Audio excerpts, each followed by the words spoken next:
Lucas capítulo 23, 35 ao 43.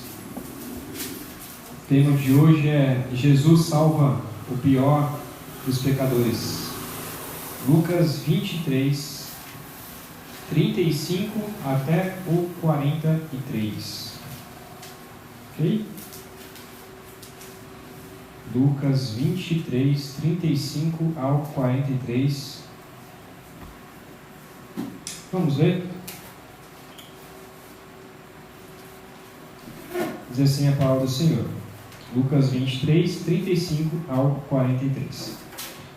O povo ficou observando e as autoridades o ridicularizavam. Salvou os outros, diziam: salve-se a si mesmo, se é o Cristo de Deus, o escolhido. Os soldados, aproximando-se, também zombavam dele, oferecendo-lhe vinagre. Diziam: se você é o rei dos judeus, salve-se a si mesmo. Havia uma inscrição acima dele que dizia: este é o rei dos judeus. Um dos criminosos que ali estavam, dependurados, lançava-lhe insultos: você não é o Cristo? Salve-se a si mesmo e a nós. Mas o outro criminoso o repreendeu, dizendo: você não teme a Deus, nem estando sob a mesma sentença? Nós estamos aqui sendo punidos com justiça, porque estamos recebendo o que os nossos atos merecem.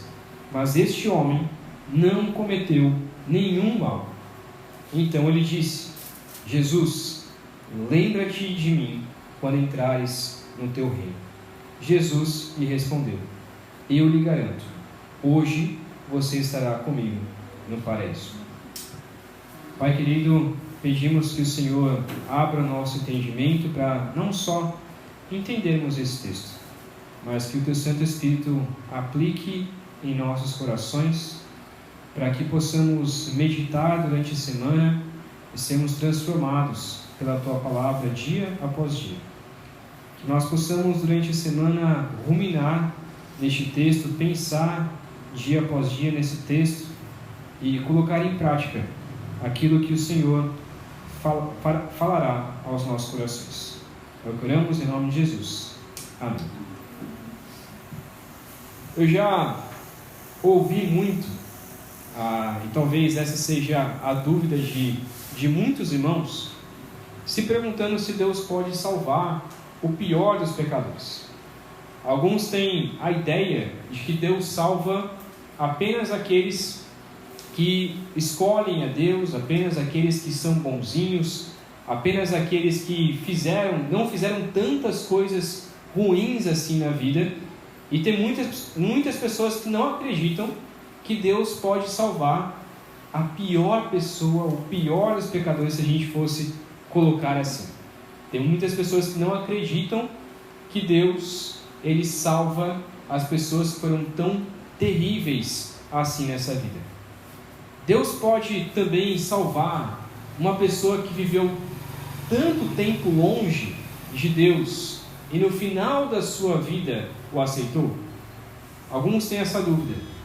Será que Deus é justo em salvar uma pessoa que está ali no leito de morte? Ele fez tudo errado a vida inteira, mas no leito de morte a pessoa foi e confessou a Cristo como seu Senhor. Deus é justo em salvar uma pessoa que no final de sua vida se arrependeu e creu em Jesus? Será que Deus é justo em fazer isso? Alguns pensam: olha, eu vivi a minha vida inteira me dedicando ao Senhor, e aí de repente uma pessoa que fez tudo errado no leito de morte, ela se arrepende e crê em Jesus, ela vai ser salva? Alguns creem que não. O que será que a palavra de Deus diz? Último pensamento: há alguma pessoa que Deus não pode salvar? Existe alguma pessoa na terra que Deus não é poderoso para salvar aquela pessoa? Será que Deus pode salvar quem Ele quiser? Pense aí na pior pessoa que você conhece. Pensa talvez num político, que eu não vou citar o nome aqui. Pensa talvez no seu vizinho que te perturba, ou em algum parente seu.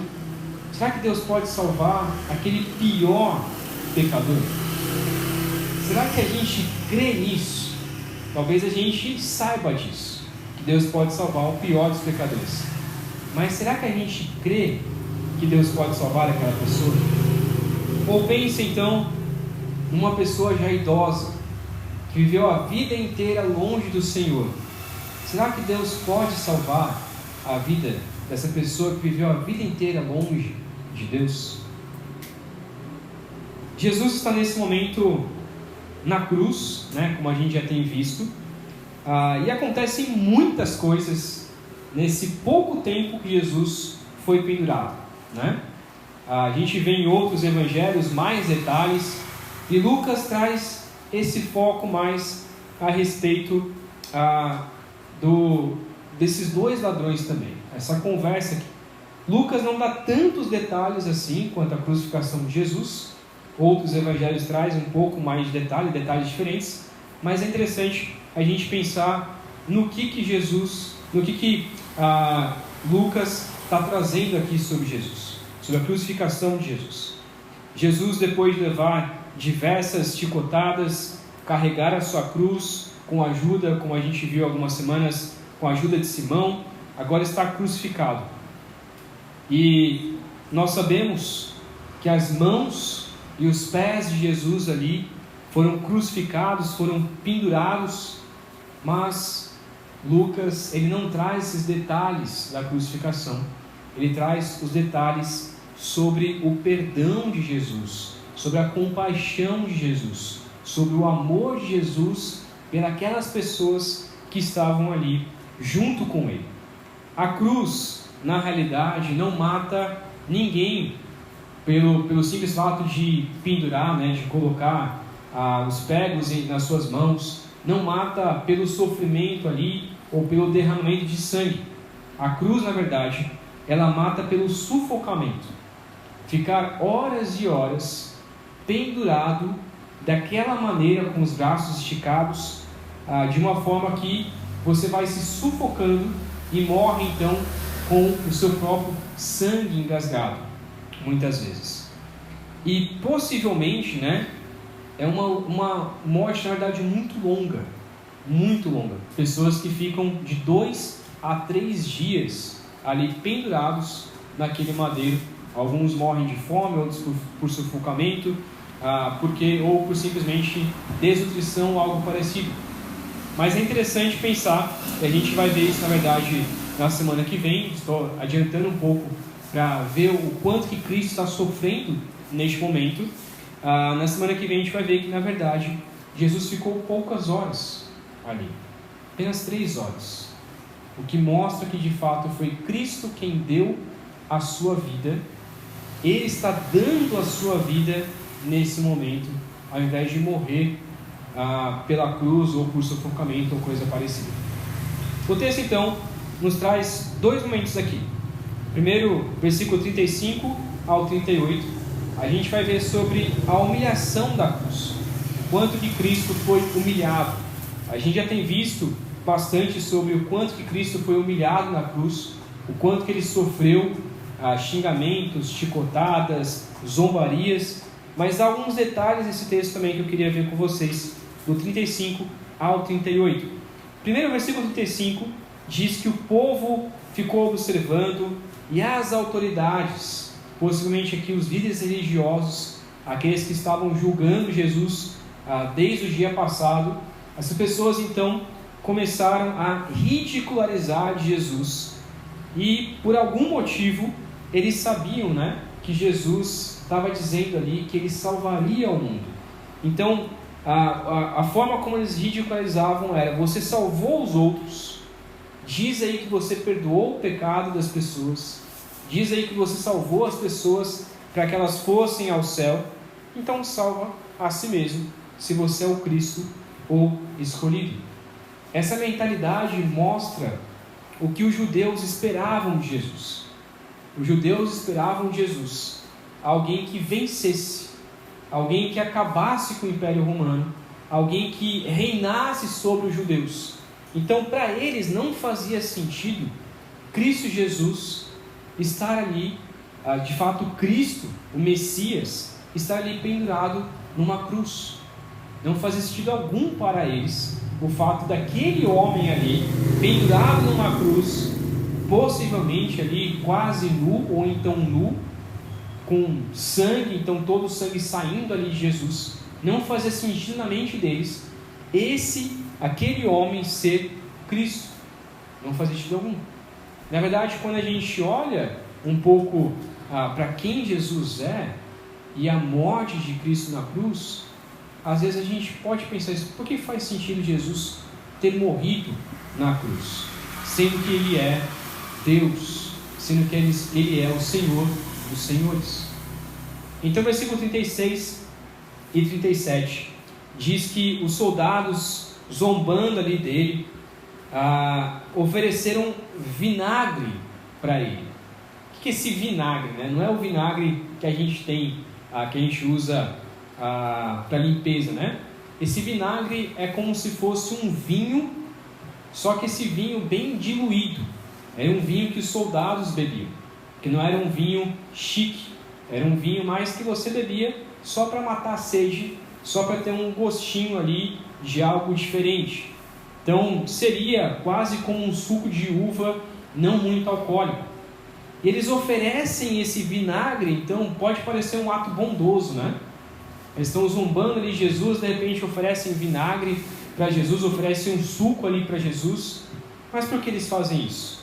Porque na realidade, o que eles estavam ali era tentando matar a sede de Jesus, para que Jesus não morresse de sede, mas eles prolongassem ali então o sofrimento daquela pessoa que está ali.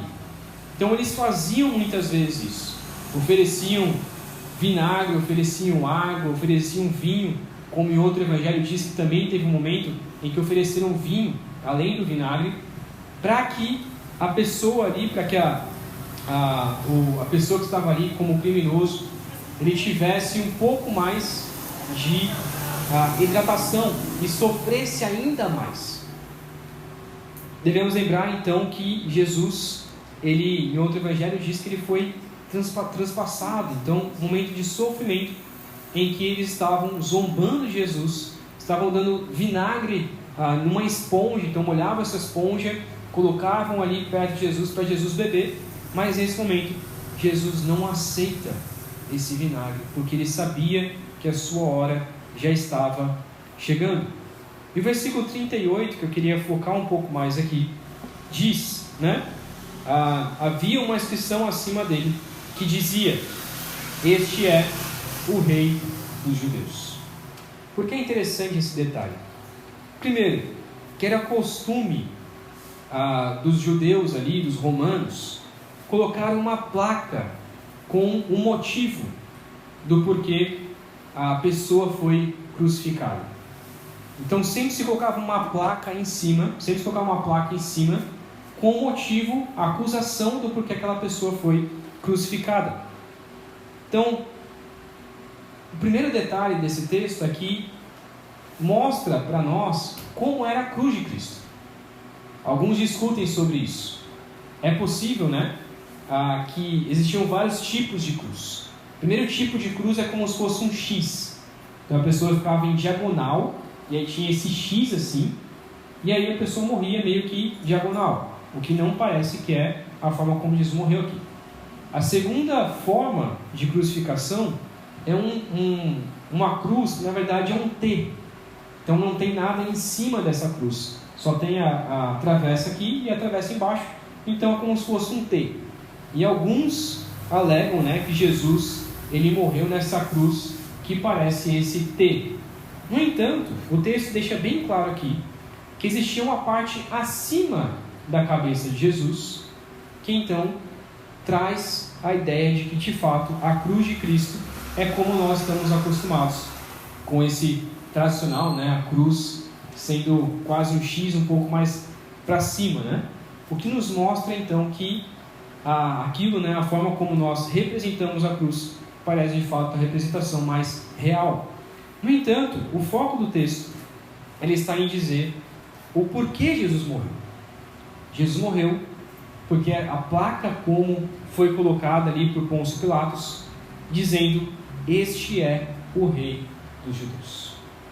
Jesus não alegava que ele era o rei dos judeus, mas ele era não somente o rei dos judeus, mas o rei de toda a terra. Jesus foi crucificado então, não por motivos somente religiosos, mas também por motivos políticos, de ser considerado um rei acima de César e um rei acima dos judeus. O que era então uma condenação, uma frase de condenação para Jesus. Para nós cristãos, virou uma frase de confissão. E nós também acreditamos que Jesus não é somente o rei dos judeus, mas o rei de toda a terra. Existe um livro que chama O Rei Crucificado. Eu não recomendo muito porque ele é um livro mais acadêmico, então de fato a leitura dele é difícil, mas é muito interessante esse livro porque ele mostra que a cruz de Cristo não foi um momento de perda, não foi um momento em que Jesus perdeu tudo ali, mas foi um momento de vitória, em que Jesus foi vitorioso na cruz. Então Jesus de fato estava reinando ao estar na cruz, não deixou de reinar sobre toda a terra, estava ali provando que de fato ele é o rei dos judeus, ele é o rei de toda a terra. Se Jesus não fosse Senhor de toda a terra, ele não poderia ser crucificado e entregar a sua vida da forma como ele entregou. Então essa inscrição, o rei dos judeus, virou para nós uma confissão: Jesus é o rei dos judeus, é o rei de toda a terra. Quero olhar então para a segunda parte do texto.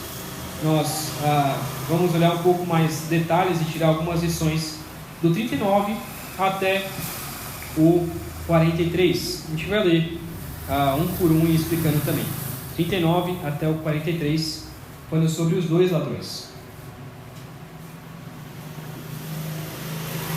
Versículo 39 diz então que um dos criminosos que estavam ali dependurados com Jesus, ao lado de Jesus, alguns dizem que foi o lado direito, outros esquerdo, lançavam insultos sobre Jesus e falavam: você não é o Cristo? Então salve a si mesmo e salve a nós. Você não é o Messias, aquele que os judeus estavam aguardando?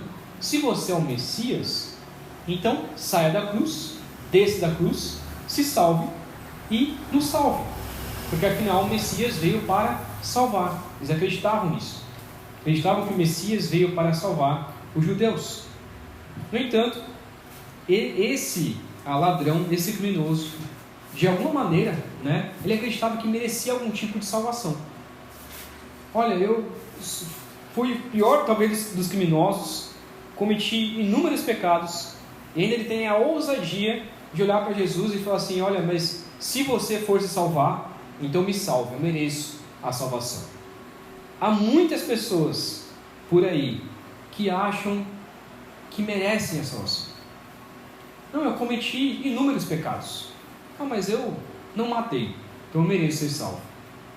Eu cometi diversos outros pecados, mas eu nunca roubei, então eu mereço ser salvo. Mas quando a gente olha para a palavra de Deus, a gente vê que um mísero pecado, qualquer pecadinho que nós cometemos, nós já merecemos a condenação e não merecemos a salvação.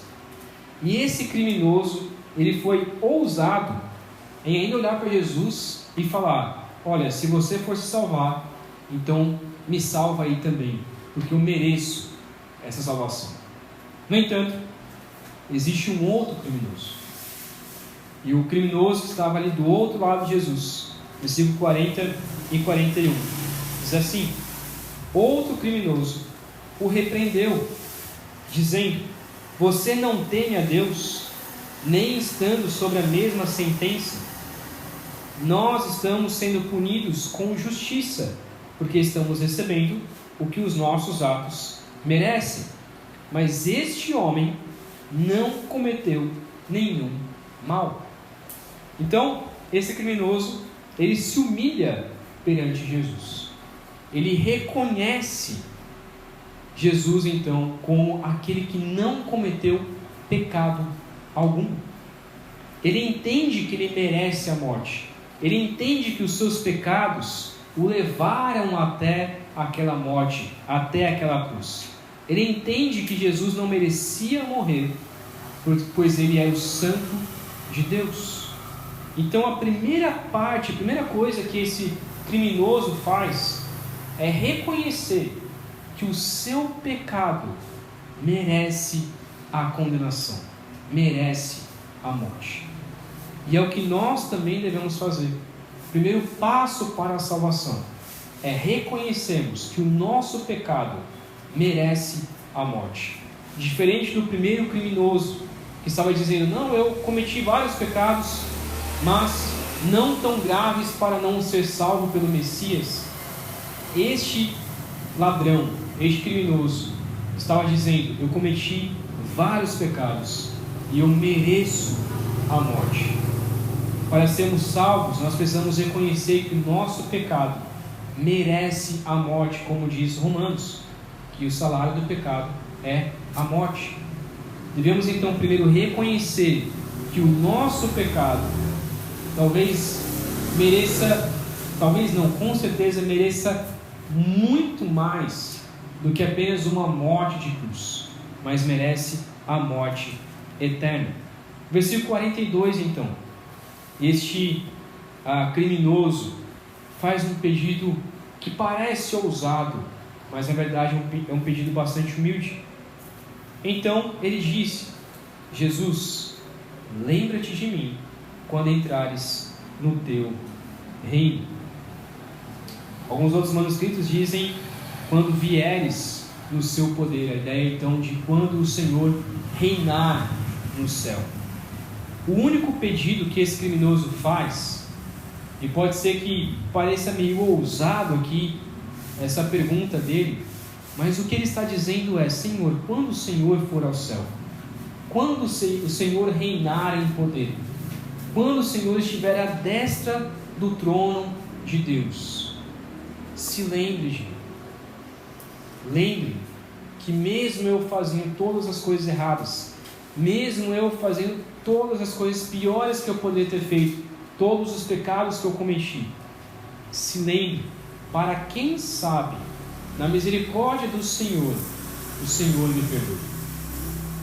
É mais ou menos essa forma como este criminoso está pedindo.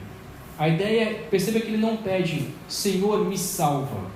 Ele diz: Senhor, lembra de mim, seja misericordioso para comigo, concede a sua misericórdia para mim.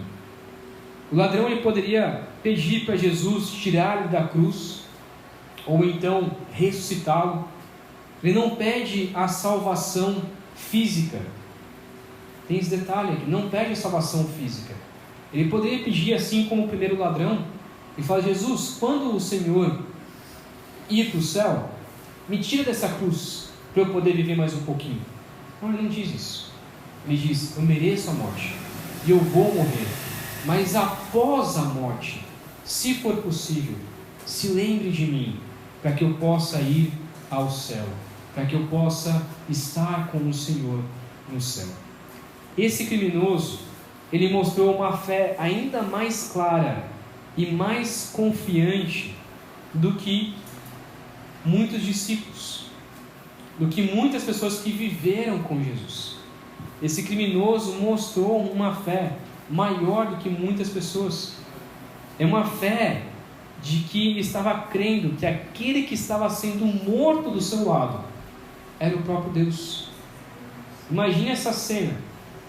Você crê que aquela pessoa que estava sendo condenada do seu lado, passando o mesmo sofrimento que você está passando, você acreditar que aquela pessoa é o próprio Deus, é o Messias. Isso só pode ser através da fé que Deus dá. Não seria possível esse homem por si mesmo acreditar que aquele homem seria o próprio Deus, se não fosse pela fé que Deus dá para que aquele homem pudesse crer. Versículo 43, então, a resposta de Jesus. Jesus responde: e eu lhe garanto, hoje você estará comigo no paraíso. A resposta de Jesus é magnífica. Nós poderíamos pensar: esse ladrão fez tudo o que ele queria com a sua vida, ele roubou, talvez matou várias pessoas, viveu uma vida totalmente longe de Deus, por isso ele precisa ir para o inferno. Será que essa confissão dele no final da sua vida, ali à beira da morte, será que Deus vai salvar este homem? Ele não merece o inferno? Será que Deus pode ser misericordioso com este homem só porque no final de sua vida ele se arrependeu? Deus, Cristo Jesus, se mostra gracioso para a pessoa. Ele perdoa e salva a quem Ele quer. Se for no começo da vida ou se for no final da vida, Deus salva a quem Ele quer. Deus salva qualquer pessoa que se arrepender dos seus pecados, que reconhecer que não merece salvação e que reconhece que apenas Cristo Jesus pode salvar. É exatamente essas três coisas que esse ladrão faz. Ele reconhece que é pecador, reconhece que os seus pecados merecem a morte e reconhece que apenas aquele homem, Cristo Jesus, pode salvar a sua vida, não a sua vida física, mas a sua vida, a sua alma eterna. Apenas Jesus pode salvar. Mas nós podemos pensar: mas isso é injusto. Talvez você pense dessa maneira: mas isso é injusto. Jesus conta uma parábola lá em Mateus 20, 1 a 16, não precisa abrir, que é a parábola dos trabalhadores da vinha. E nessa parábola, Jesus conta o seguinte: que existia um senhor da vinha, e ele tinha chamado vários trabalhadores para trabalharem em sua vinha. E no começo do dia ele chama alguns trabalhadores, no meio do dia ele chama outros trabalhadores, quase no final do dia, quase acabando o expediente ali, ele chama outros trabalhadores, outros servos, para ajudarem então a trabalhar na sua vinha. E chega no final do dia, esse senhor da vinha, ele dá o mesmo pagamento, o pagamento de uma diária para todos os servos. Se nós fôssemos colocar no nosso contexto atual, né? Imagina colocando ali como um pedreiro, um senhor ali, né? O chefe ali, o mestre da obra, chama um pedreiro logo da manhã, às 5 horas da manhã, ele começa a trabalhar. Depois chama um meio-dia, ele começa a trabalhar. Depois chama um lá pelas 4 horas, quase acabando o serviço, e aí chama outros para trabalhar. Chega no final do dia, ele paga a diária de servente para cada um. Isso é injusto. Pode parecer injusto. E com certeza, se isso acontecesse nos nossos tempos atuais, a gente diria que isso é totalmente injusto. Mas Jesus continua a sua parábola e diz o seguinte: o senhor da vinha responde para eles: isso não é injusto, porque o que eu prometi é que eu pagaria uma diária. Não interessa se eu chamei alguma pessoa no começo, outra no meio e outra no final. O que eu prometi para cada uma é que eu pagaria o valor de uma diária. Então o senhor da vinha não foi injusto, porque ele está chamando cada pessoa no seu tempo. E trazendo para essa ilustração, junto com esse texto, o ensinamento ali é que, na realidade, Deus salva quem Ele quer, na hora que Ele quer.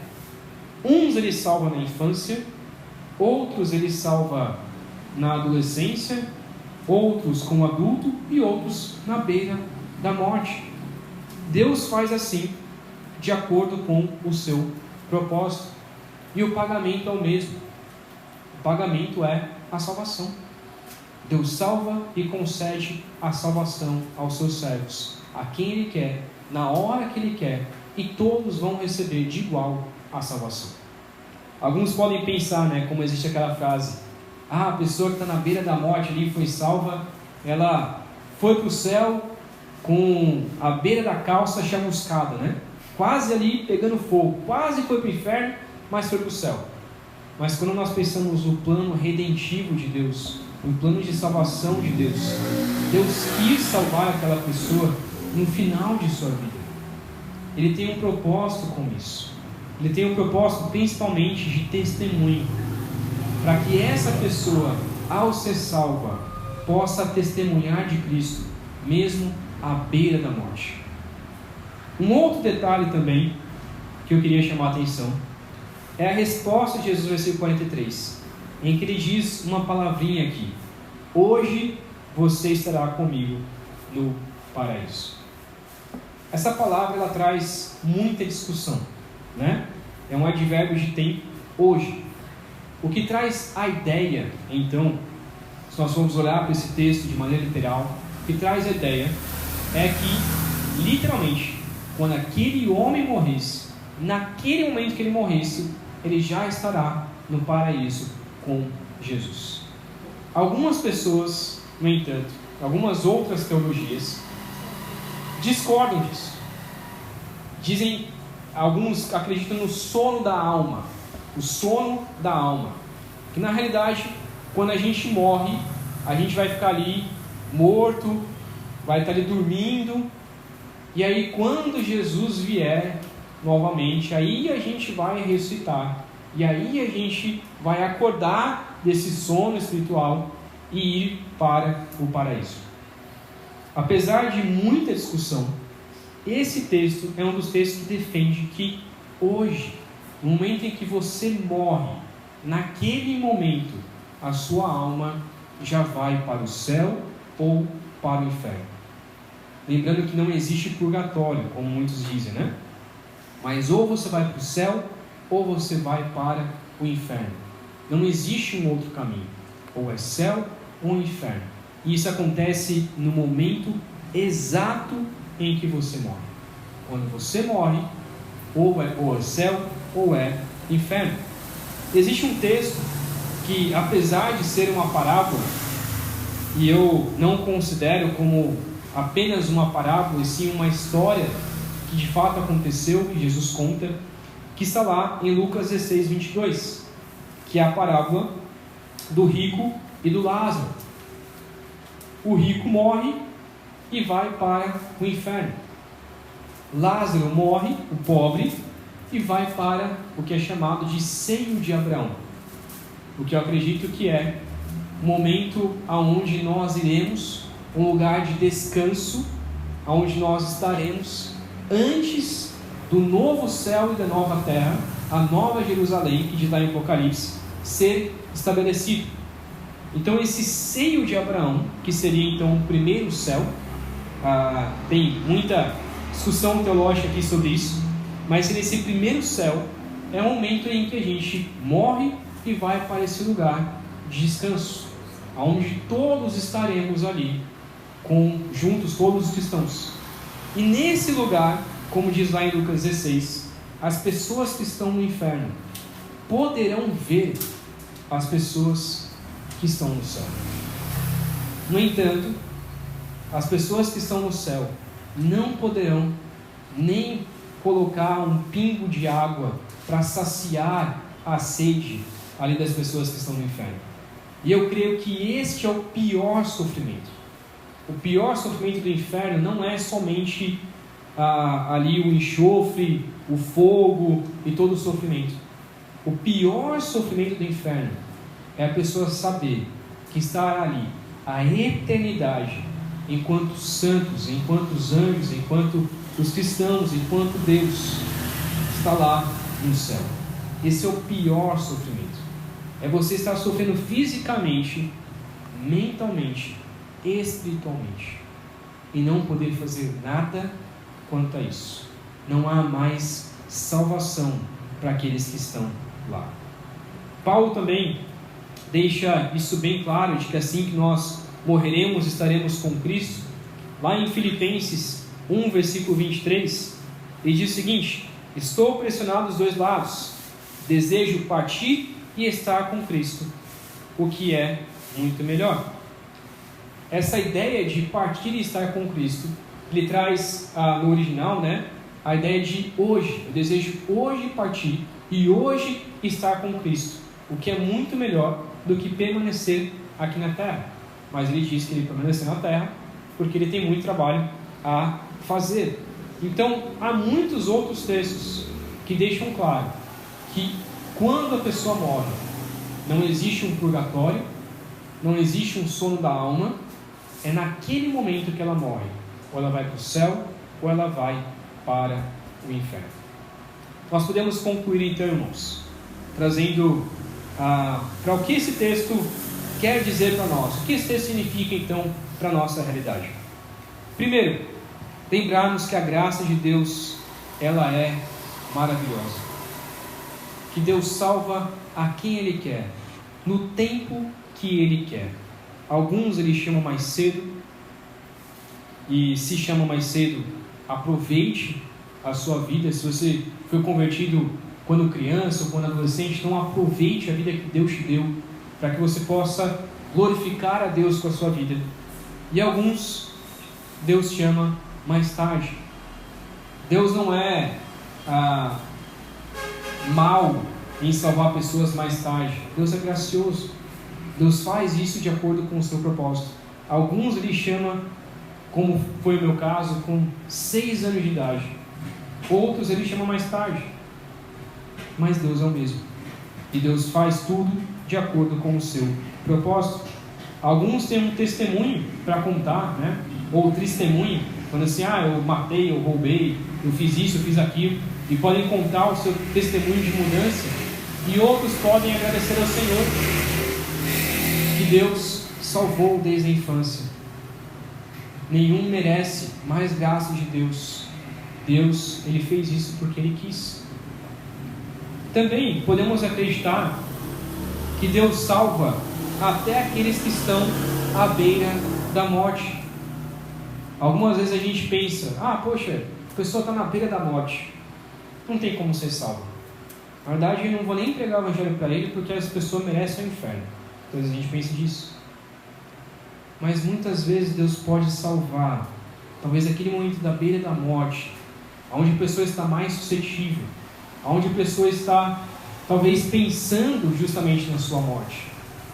Nós devemos aproveitar este momento para pregar o evangelho mais incisivamente, para deixar o evangelho bem claro na vida daquela pessoa, que se aquela pessoa morrer naquele momento, ela irá para o inferno. O momento da pessoa estar acamada à beira da morte é um dos momentos mais oportunos de se pregar o evangelho. É um momento que talvez o coração daquela pessoa está querendo ouvir o evangelho. E muitas vezes nós não fazemos isso. Muitas vezes nós deixamos de lado, deixamos aquela pessoa e não pregamos o verdadeiro evangelho para ela. Terceiro, também devemos acreditar que Deus pode salvar o pior dos pecadores. E isso muitas vezes, como eu falei no início, nós sabemos disso. Nós sabemos que Deus pode salvar o pior dos pecadores, mas muitas vezes não cremos. Às vezes a gente gosta de pregar o evangelho para as pessoas que são mais fáceis de pregar o evangelho. A gente gosta de pregar o evangelho para pessoas de paz, para pessoas que fazem coisas boas, para pessoas que são pessoas boas. Às vezes a gente quer que essas pessoas estejam na igreja, mas muitas vezes nós não desejamos que os criminosos, que todas as pessoas que tiveram a sua saidinha agora do final de ano, os prisioneiros, a gente não quer que eles se convertam. A gente não quer que os políticos se convertam. A gente não quer que os piores pecadores se convertam. E às vezes a gente não tem coragem de pregar o evangelho para aquelas pessoas, talvez com um pensamento, e eu estou dizendo isso do meu pensamento, talvez seja parecido com o seu, de pensar assim, poxa, mas se aquela pessoa vir para a nossa igreja, poxa, vai estragar a nossa igreja, vai me dar muito trabalho, vai dar muito trabalho eu ter que acompanhar aquela pessoa. Mas é essas pessoas que nós devemos também acreditar que Deus pode salvar, se Ele quiser. Deus pode salvar. Talvez a pessoa dê muito trabalho, sim, mas nós devemos desejar que as pessoas sejam salvas. Devemos desejar que o pior dos pecadores seja salvo. E essa pessoa será um testemunho vivo, um testemunho eficaz de que Deus é poderoso para salvar. E por fim, lembre-se que Deus nos perdoa. Não há um pecado, não há uma vida inteira de pecado que Deus não possa perdoar. Se Deus quiser salvar, se Deus quiser perdoar, se Deus quiser justificar uma pessoa, Ele salva a quem Ele quer. Nós vamos acreditar, irmãos, que, como Paulo diz, Paulo se nomeia, eu sou o pior dos pecadores. Nós devemos ter esse mesmo sentimento, de que nós somos o pior dos pecadores. Eu sei que eu sou o pior dos pecadores, por quê? Porque eu não conheço o coração da Priscila, eu não conheço o coração da Babi, eu não conheço o coração do John. Eu sei dos meus pecados, eu sei o quanto que eu peco por dia, mas eu não sei o quanto vocês pecam por dia. Então eu tenho que me considerar como o pior dos pecadores, porque eu sei quantos pecados eu cometo por dia, e eu posso tentar listar esses pecados, mas não sei dos seus. Então eu posso crer que Deus, Ele salva o pior dos pecadores, do qual eu sou o pior. E vocês também têm que acreditar. Não, eu sou o pior. A gente pode ficar discutindo isso aqui, Não, eu sou o pior, eu sou o pior. Porque nós devemos acreditar que eu sou o pior dos pecadores. Isso significa que Deus salva o pior dos pecadores. Deus salva a quem Ele quer, no momento que Ele quer, para a glória dEle. O sangue de Cristo Jesus perdoa até o ladrão da cruz, perdoa até o nosso pecado, perdoa a pior pessoa que nós podemos ter. Portanto, que esse texto seja um incentivo para nós, para pegarmos o Evangelho, seja a quem for, sem discriminação, sem pensar que a pessoa merece o Evangelho ou não, sem pensar nas tentativas. Eu já preguei 4, 5, 6 vezes e a pessoa não se converteu, não vai se converter mais. Quem disse? Nós não somos o Espírito Santo para dizer isso. Nós vamos pregar todos os dias de nossas vidas o Evangelho para qualquer pessoa, quantas vezes for, com insistência, orando para que Deus transforme aquele coração. E Deus pode fazer isso, se assim Ele quiser. Amém? Vamos orar? Ó Pai querido, obrigado, meu Deus, que podemos crer no Teu Evangelho. Obrigado, Pai, por ter nos salvado. A salvação é individual e cada um aqui sabe se é salvo ou não. Eu te peço, ó Pai, que o Senhor confirme a salvação em nossos corações, para que possamos crer se somos salvos, se iremos para o céu ou não. Ó Deus, eu te peço que o Senhor nos ajude a acreditar que o sangue de Cristo Jesus nos limpa de todo pecado e salva qualquer pecador. Ó Deus, que como cristãos possamos pregar este Evangelho da verdade a qualquer pessoa, a qualquer momento, para qualquer idade, crendo que o Senhor pode salvar quem você quiser. Ó Deus, seja uma criança, seja um adolescente, um adulto, um idoso. Ó Pai, que possamos pregar o Evangelho igual para todas as pessoas. Nos ajude também a insistir em falar de Cristo a pessoas que já pregamos 5, 6, 10 vezes. Que a gente creia, ó Deus, que o Senhor pode transformar corações resolutos, corações que são contra o Senhor. O Senhor pode abrir esse coração, porque o Teu Santo Espírito não tem impedimento. A Sua graça, ó Pai, não tem impedimento algum. Ela alcança a quem o Senhor quer. Ó Pai, pedimos que o Senhor salve mais pessoas através da nossa pregação do Evangelho também. que tenhamos mais ousadia. Procuramos, em nome de Cristo Jesus. Amém.